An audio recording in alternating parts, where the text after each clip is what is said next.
हे बघा, इडलीचं पीठ किती छान फुगून वर आलेलं आहे।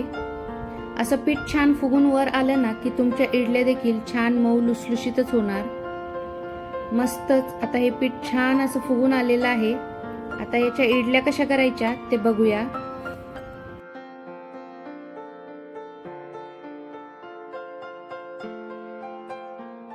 नमस्कार, स्वागत आहे तुमचं भागवत किचन मध्ये। तर आज आपण मऊ लुसलुशीत अशी इडली कशी करायची ते बघणार आहोत।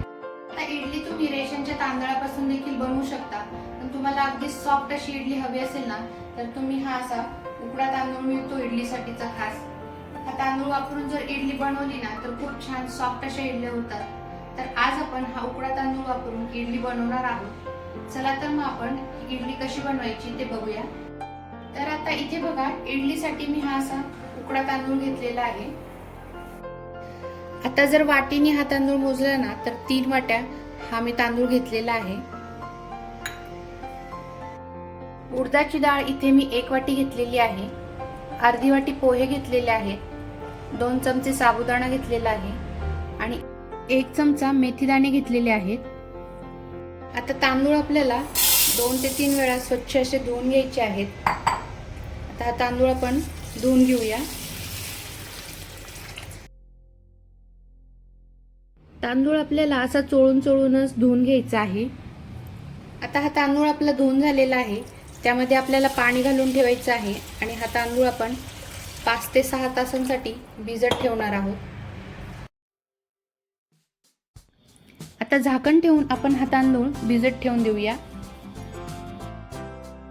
आता आपण उडदाची डाळ आणि साबुदाणा एकत्रच असं धुवून घ्यायचं आहे। आता ही डाळ आपल्याला जास्त वेळ अशी धुवायची नाही, एकदाच धुवायची आहे, कारण उडदाच्या डाळीमुळे इडली छान अशी आंबली जाते, त्यामुळे एकदाच आपल्याला ही धुवायची आहे। आता या उडदाच्या डाळीमध्येच आपल्याला पोहे घालायचे आहेत, मेथीदाणे घालायचे आहेत आणि हे देखील आपल्याला पाणी घालून 5 ते 6 तास भिजत ठेवायचं आहे। आता झाकण ठेवून आपण हे देखील 5 ते 6 तास भिजत ठेवूया। हे बघा, इथे आता 5 तास झालेले आहेत आणि तांदूळ देखील आपले छान असे भिजलेले आहेत।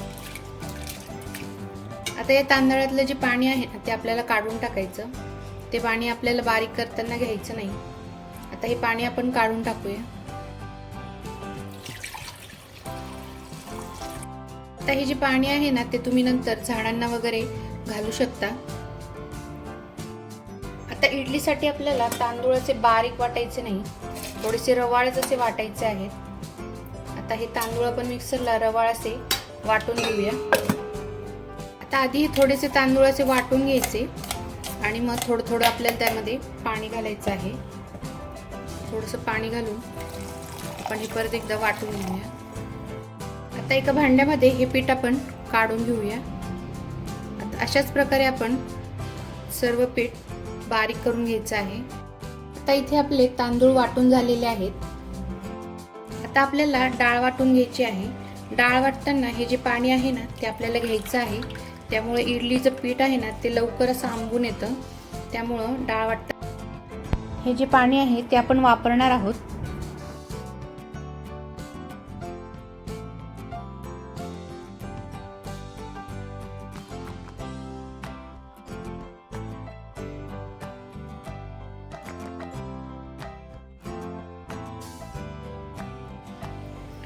हे बघा, इथे आता आपली डाळ देखील बारीक वाटून झालेली आहे।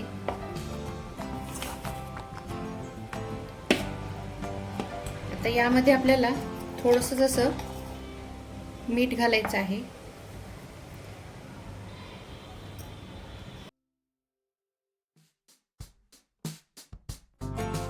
आणि हातानेच आपल्याला आता हे एक 5 मिनिटं तरी फेटून घ्यायचं आहे। शक्यतो हातानेच हे पीठ असं फेटून घ्या, म्हणजे इडली जी आहे ना आपली ती छान अशी सॉफ्ट होते।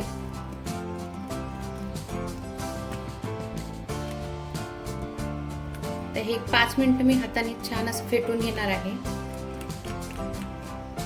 आता हे पीठ आपल्याला कमीत कमी 8 तास तरी आंबवण्यासाठी ठेवायचं आहे, नाहीतर मग तुम्ही रात्रभर देखील हे पीठ आंबवण्यासाठी ठेवू शकता। आता यावर आपण झाकण ठेवून देऊया।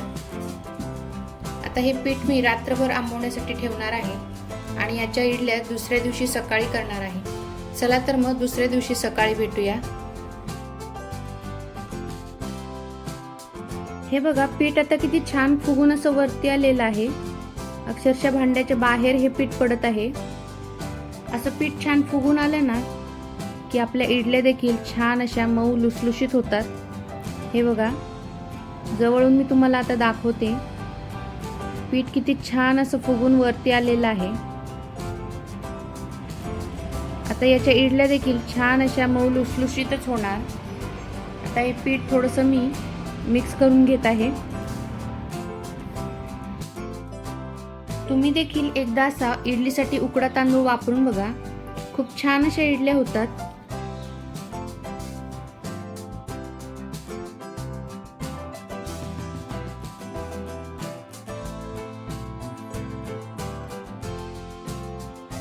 आता परत एकदा आपण हे पीठ छान असं मिक्स करून घेऊया।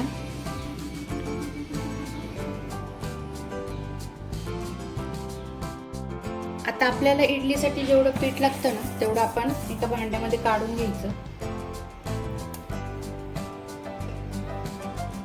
आता जेवढं पीठ लागेल तेवढं पीठ मी आता काढून घेणार आहे आणि बाकीचं पीठ तुम्ही फ्रीज मध्ये ठेवू शकता आणि लागेल तसं तुम्ही नंतर हे पीठ वापरू शकता। तर यात आपल्याला चवीनुसार मीठ घालून घ्यायचं आहे आणि परत एकदा हे व्यवस्थित असं फेटून घ्यायचं, म्हणजे इडली छान अशी सॉफ्ट होते।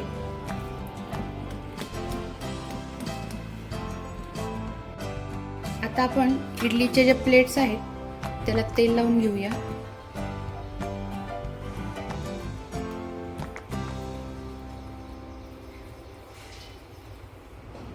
आता तेल लावल्यानंतर हे जे पीठ आहे ना ते प्लेट्स मध्ये आपण घालून घेऊया। थोडंसं असं मिक्स करून घ्यायचं आणि प्लेट मध्ये हे पीठ घालून घ्यायचं। आता मी सर्व प्लेट मध्ये हे पीठ घालून घेते।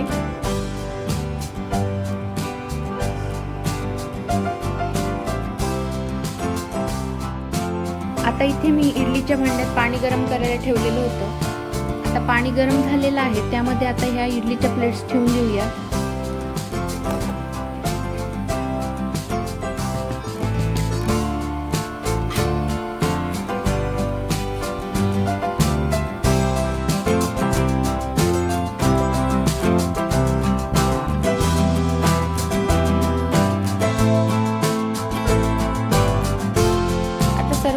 ठेवून झालेले आहेत। आता झाकण ठेवून आपण या इडल्या एक 15 मिनिटं तरी वाफवून घ्यायच्या आहेत। आता 15 मिनिटं आपण इडल्या वाफवून घेऊ।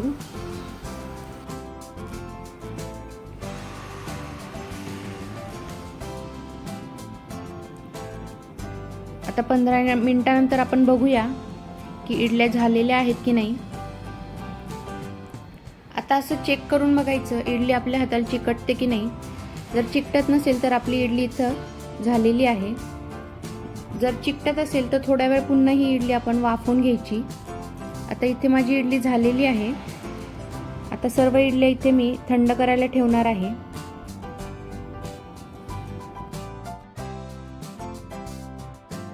इडल्या याने मी थंड झाल्यानंतरच काढायच्या। गरम असताना जर काढायला घेतल्या ना तर त्या खाली चिकटतात आणि पाहिजे तशा निघत नाही। आता इथे सर्व इडल्या मी थंड होऊ देते। हे बघा किती छान अशी इडली झालेली आहे। अगदी पांढरी शुभ्र इडली झालेली आहे।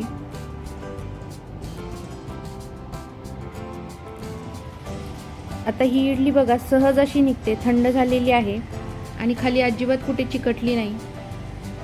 तुम्ही बघू शकता अजिबात खाली चिकटलेली नाही आणि सहज ही इडली निघते।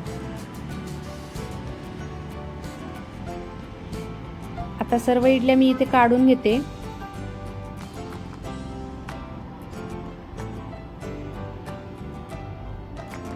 जर एखाद्या वेळेस तुमची इडली निघत नसेल ना तर अशी सुरी घ्यायची आणि सुरीने अशी इडली काढायची।